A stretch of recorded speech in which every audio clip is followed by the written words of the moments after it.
और यहाँ बताएं, वफाकी हुकूमत ने चारों सूबों से सैलाब से निपटने की तैयारियों के इंतजामात की तफसीलात तलब कर ली हैं।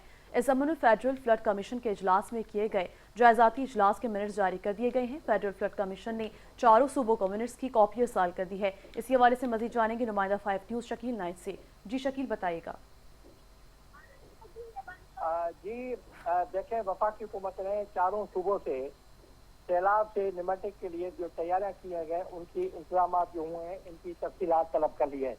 फेडरल फ्लड कमीशन ने चारों सूबाई हुकूमतों को एक खत लिखा है जिसमें उनसे कहा है कि मानसून की बारिशें होने वाली हैं जिसके बाद मुल्क भर में सैलाब आएगा, तो मुमकिन है सैलाब के पेश नज़र सूबाई हुकूमत ने क्या इकदाम किए हैं, उन्हें वफाकी हुकूमत से क्या मदद चाहिए और जो फौजी हुकाम हैं उनसे मुमकिन तौर पर सैलाब में इनको किस तरह की मदद चाहिए, तो ये सारी तफसीलात वफाकी वजारत आबी वसाइल को अरसाल करे ताकि एक जामिया हिकमत अमली तैयार की जा सके और सैलाब से नबरदाजमा हुआ जा सके। जी बहुत शुक्रिया शकील, आगाह करने के लिए।